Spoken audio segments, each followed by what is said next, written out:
Ooh, another beautiful 120 Prado Grande. What's this one going to be? Oh, 230,000 Ks. Yeah, we better have a bit of a look under the bonnet, see what's going on in here. Oh, no, green coolant. Oh, no, a Dayco belt. Gates belt. Gates. Blue brake fluid. Oh, no, where's this vehicle been going? It looks pretty original, though. Look at it, it's all dusty. Look at this. Never been washed type.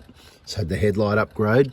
It's got the belt. Oh, it looks like the alternator's been changed at some stage. Looks pretty original. Bit of oil overflow at the front there. Okay, it's got the extra fuel filter. Hasn't been changed for a long time. Get rid of that Ryco Z699 rubbish. We'll get a genuine or Japan-made one. It's got the short SCV, and it's probably, by the look of it, it looks pretty original. It's going to have the cracked map filter, still that oily stuff there. So it's going to have that map filter under there. It's going to be leaking wherever you are there somewhere. Wherever you are there, leaking wherever you are. Without any light on, but that's why there's all oily stuff there. It's going to be all the typical 230K. We better plug this scan tool in and see what it looks like, eh? Here we go. Better get the old scan tool fired up. Where's the go button? Yeah, that's it. Okay. The old reliable. Well, you know, you can get aftermarket cheap versions of this that just fail, and you might have seen one of those on some of our videos and photos that have gone to pieces, let's say. Anyway, we'll let this fire up and we'll have a look at all the diagnostic readings. And while we're waiting for that, I've got to say, looks like these airbags have failed, and no surprise there. It's virtually sitting on the bump stops. I think it is sitting on the bump stops. That is one lowered Prado Grande, yes. Got some awesome things, but you got some money to spend as well. Suspension upgrade, get rid of the airbags. Fire up, 230,000 Ks. That's the typical bad news kilometres on a 120 Prado if you haven't done the injectors. So pay attention if you've got one of these or know someone that has. You might want to check our playlist. Playlist is called 2007 120 Prado Dead or something. It's got about 7 videos in there. Shows you what'll typically happen. Let's get this one fired up, see if it's on death row. Let's have a look. Ooh, the load is only 23, 24. Oh. No, not good, but it could have been 30, you know what I mean? Now, it's just been driven over 100K, so it's nice and warm, but it's just been sitting a little bit, so coolant's dropped down to 71. So we'll take it for a drive, but not before we have a quick look at these other feedback values, because I know some people are just really wanting to see those. Isn't it just typical? Injection volume up to... So this vehicle should be about 6, okay? So that's how high it is. Look at the feedback values. They don't look too bad, do they? You know, number 4 is minus 2.2. But you could look at that and go, you know, your typical workshop is going to say, oh yeah, no, your injectors look okay. No, it's not about just the feedback values. Look at that main injection period, jumping up to bloody from out of control to out of control. Look at it, just watch it. We saw 865, holy, you know. Right. Now, let's see what's going to happen with the fuel pressure, because that's short SCV. Oh, up to 40. Down to 29. Oh, it's all over the place, right? 28. Oh. Anyway, you can put a graph up, but I just like doing it this way. You get the picture. 26. This one is off its head. Suction control, what a waste of time. I think most mechanics or vehicle technicians would say, no, there's nothing wrong with these injectors. They're fine for a bit longer. Look, you know, look at the 1, 2, 3, 4. They're the individual feedback readings that everybody seems to be focused on. They don't look too bad. They're allowed to be up to plus or minus 3, although that's the end of what they're allowed to be. So how good would they be when they're that far out? Number 4, minus 1.3.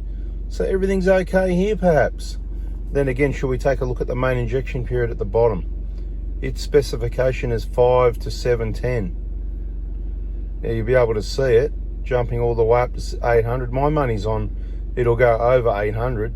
It'll probably even go down to 500 or lower. Jumping that far, there you go, 530, all the way up to 790. So, do we have a problem? Is everything okay? Do we even need to look any further? If you want to look further, subscribe and turn the bell on to 4x4 Diesel to see the full diagnostic video on this one. And also other vehicles. There's an injector diagnostic playlist, so you can watch and learn. There was over 800, did you see it? I saw it. You can rewind if you like. Back down to 540. It's all over the joint. Now let's have a look at another big problem here, just while we make a short video to get your attention. Fuel pressure. Let's take a look at that one, because this one's got the old short SCV, and often they can be hard to diagnose. But look, down to 28, down to 27, 28, up to 41. This is a really good example, jumping all over the place. This target common rail pressure and fuel pressure is a really good example of a suction control valve that isn't working right. And it's no surprise, because it's a 2008 120 Prado and it's got the short suction control valve. It is rubbish. We've explained that many times before. But you can see how it's jumping up to 37, down to 28, down to 29, down to up to 37, down to 28, up to 38, 39. My money, if we wait long enough, we'll see over 40 and under 30 quite regularly. We just saw 26. We just saw 39. How fast do your eyes work? I've got a graph there we can change it to, but isn't this more fun? Keep your eye on those numbers. It's all over the place. Now, I'll tell you what it should normally be. If you're at full operating temperature, which we are, and the target's 35,000 kPa, you're going to see anything from about 32,000 kPa to about 35, maybe 36 at the very outside, with a fully normal operating. Did you see that 42? I told you my money's on it's going over 42. Anyway, that's a bada bing, bada boom. So you can see the things we tell you about that you need on your vehicle, that it's actually real and you do need to do it. Thanks for watching. It's a bada bing, bada boom moment. See ya. Look, for the purposes of this video, while the engine cooled down, I let it cool down, gave it a wash down because it was too dirty to work on and do the fuel system work that we want to keep clean as it was. We'll have a look at that soon. But then after driving it, warming it up, you can see the calculate loads. The readings come, it's a bit jumpy, but it's come down, which sort of says, going by that reading alone, things aren't too bad. But let's work our way down a little bit. You can see the coolant temp at 85. That's okay. Having a look at the injection volumes, only around 8, which once again looks pretty good. And those can go down if you've got a problem with the injectors as well. So they can go up or down. So you've got to look at the whole picture. Okay, the feedback values, once again, they're looking pretty good. Look, 0.400 and -1. Oh, these injectors are great. Just leave them in there. My money's on their old, worn and flogged. They're not working right. And when we get them out, we will see. You'll see those videos showing that they are the original injectors. But one of the ones that I'm mostly concerned about, and it's quite common, looking at that main injection period, jumping up and down all over the place. Sometimes that is the one that's a little jumpy, but you'll see usually about 50 units, maybe 100 max. This one's dropping, I believe, under 500 and over 800 quite rapidly. You can see it going high 7s, low 5s within moments. And if you wait long enough, it goes even further, but we're not going to waste our time on that. 230,000 kilometers on injectors, way too long. Let's hope that damage isn't already done, but usually you're lucky, but sometimes you're going to be unlucky. Let's get this job done as soon as possible before the risk is even higher. Let's not beat around the bush. Look at this. What a beautiful vehicle now after a quick engine wash down in preparation for injector replacement works. Yes, this is the day before. There's a little bit more drying to do. You can see a bit of water here and there, this sort of thing, right? Might even be the day before, the day before. The point is the vehicle's here and it's already being prepared for major surgery at the Prado Hospital.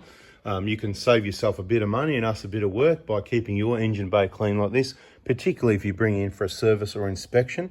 Don't bring it in wet. Don't wash it just down the road. Just wash it after your dirty off-road trip, or wash it a couple of times a year. And depending how bad it is, how extensive you need to go. But if you're putting an SCV in the back of that pump down there, you need it to be clean. You get dirt and debris in the back there, you're in trouble. I hope you've learned something from this video. I'm here to help. And it's a bada bing, bada boom moment. And it'll be even more bada bing, bada boom when we pull this engine apart and have a look and get these injectors out. So subscribe, turn the bell on, and make of it what you will, but I hope you can gather some information and learn to work on the vehicle yourself, or understand what needs to be done, and at least work out who you can trust to do the job right. Bada bing, look at that green coolant, still making me feel a bit crook every time I see that. Put in the comments, do you feel crook when you see that green coolant in a Toyota?